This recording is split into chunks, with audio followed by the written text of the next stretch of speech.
Hi guys, कैसे हैं आप सब।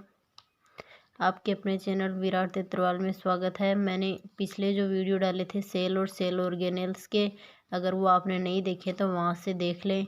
आज मैं आपको एनिमल सेल और प्लांट सेल के बारे में बता रही हूँ। एनिमल सेल, सबसे पहले हम एनिमल सेल की बात करते हैं। एनिमल सेल और अगर प्लांट सेल की जो मेन डिफरेंस है उसकी बात करें तो इनकी स्ट्रक्चर है।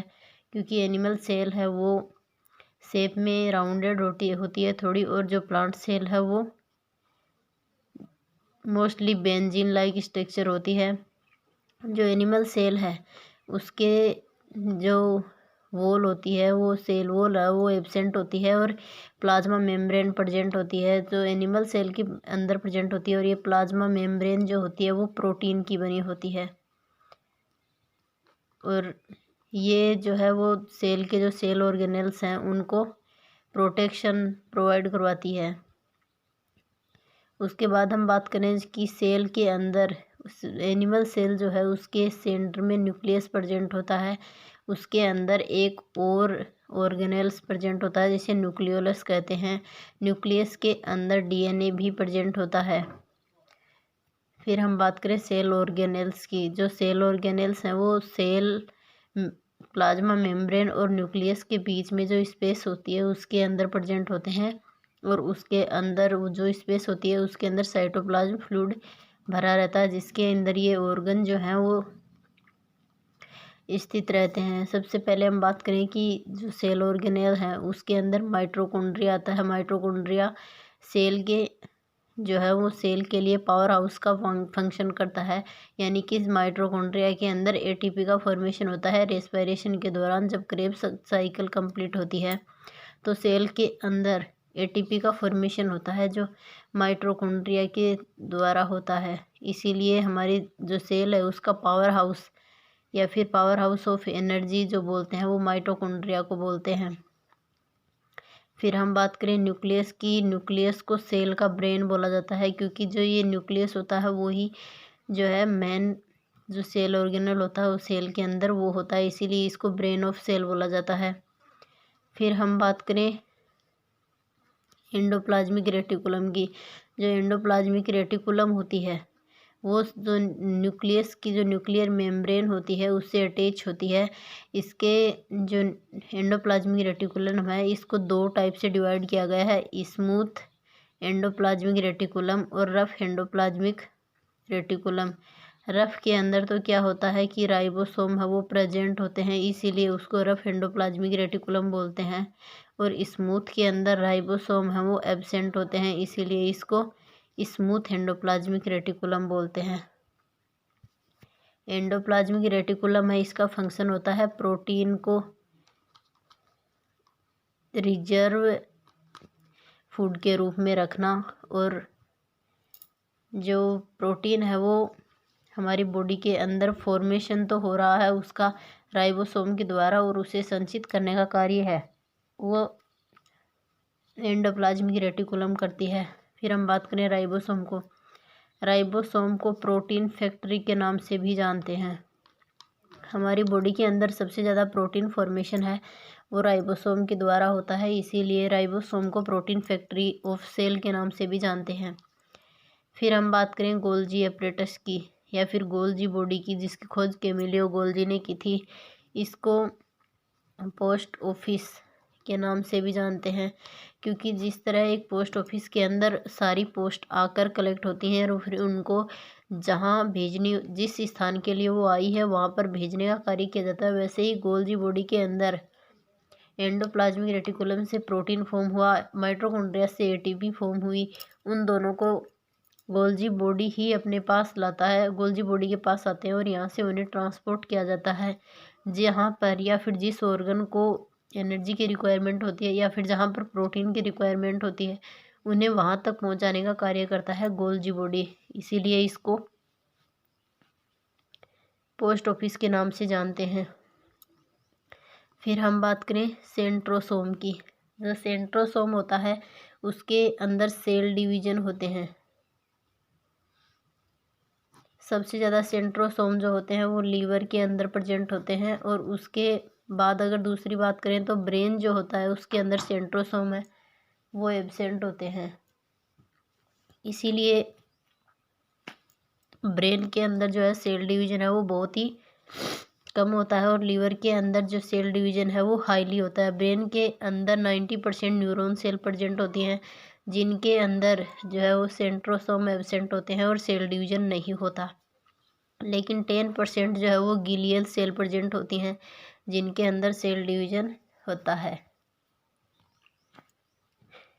उन गिलियल सेल में सेल डिवीज़न होने की वजह से ही ब्रेन ट्यूमर बनता है, जो ब्रेन के लिए हार्मफुल होता है।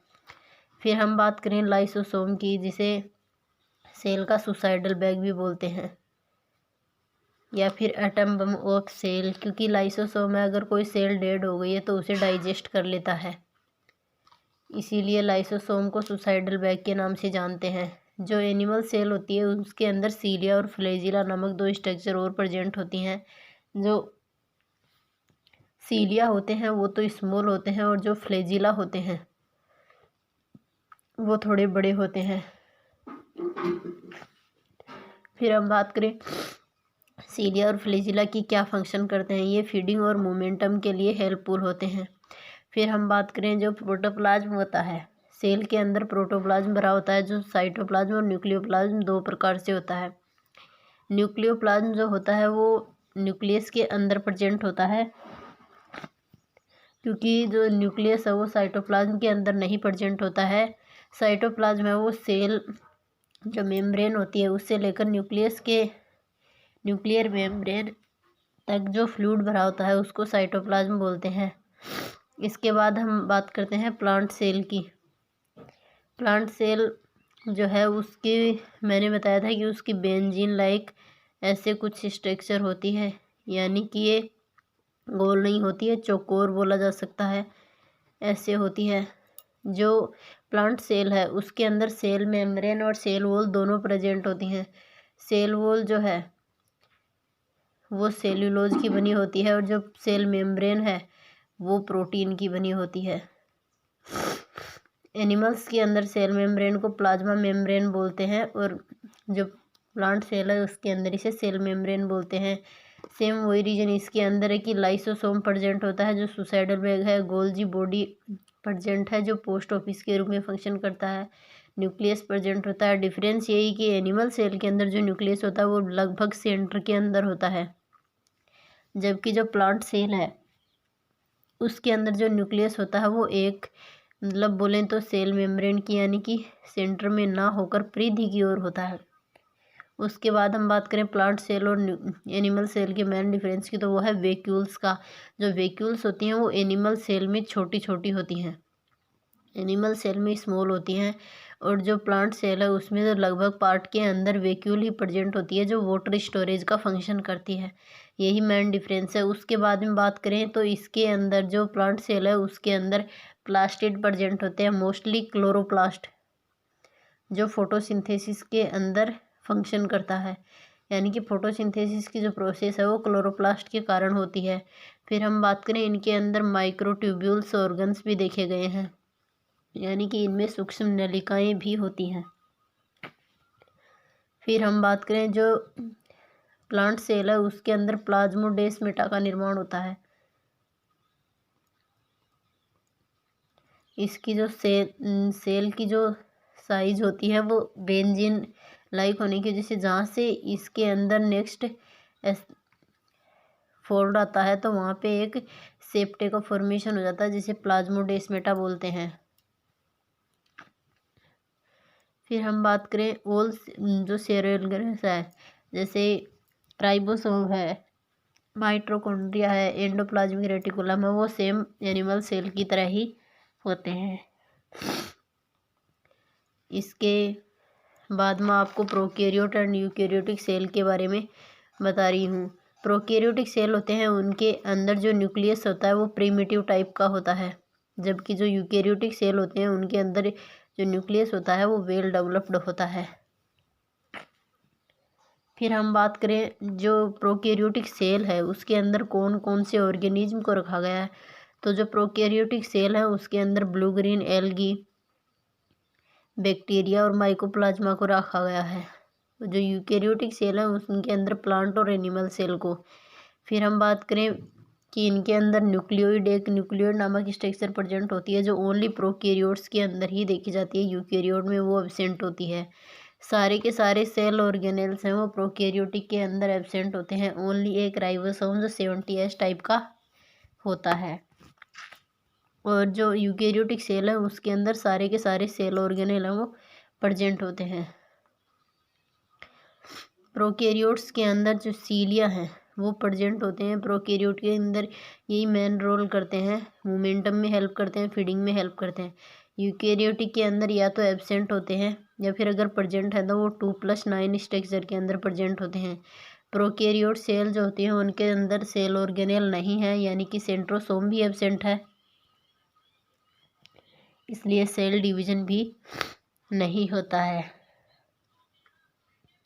और सेल डिवीजन की जो प्रोसेस है वो यूकेरियोट्स के अंदर प्रेजेंट होती है क्योंकि उनके अंदर सेंट्रोसोम है वो प्रेजेंट होते हैं। फिर हम बात करें कि इनके अंदर रिप्रोडक्शन की प्रोसेस, जो प्रोकैरियोट के अंदर जो है वो फॉल्स सेक्सुअल रिप्रोडक्शन होता है, यानी कि झूठा मिथ है, इनके अंदर ट्रू सेक्सुअल रिप्रोडक्शन नहीं देखा जाता है, जबकि जो यूकेरियोट्स हैं उनके अंदर सेक्सुअल रिप्रोडक्शन है वो प्रेजेंट होता है। फिर बात करें रेस्पायरेशन की, तो जो रेस्पायरेशन की प्रोसेस है वो प्रोकैरियोट्स के अंदर अनएरोबिक होती है, यानी कि O2 की एब्सेंस होती है। वो जो यूकेरियोटिक हैं उनके अंदर एरोबिक रेस्पायरेशन होता है। प्रोकैरियोट्स की जो सेल वॉल है वो पेप्टिडोग्लाइकॉन की बनी होती है, जबकि जो यूकेरियोट्स हैं उनकी अंदर जो है वो प्लांट सेल के अंदर प्रेजेंट होती है सेल वॉल, और वो सेलुलोज की बनी होती है। फिर हम बात करें प्रोटोप्लाज्म की, जो प्रोटोप्लाज्म है वो प्रोकैरियोट्स के अंदर एक पतली झिल्ली नुमा होता है, जबकि जो यूकेरियोट्स हैं उनके अंदर उसकी लेयर है वो मोटी होती है। इसके बाद मैं आपको नेक्स्ट टॉपिक जल्द अपलोड कर दूंगी। वीडियो को एंड तक ज़रूर देखें, लाइक शेयर और कमेंट ज़रूर करें, और चैनल को अगर अभी तक सब्सक्राइब नहीं किया है तो प्लीज़ सब्सक्राइब कर लीजिए।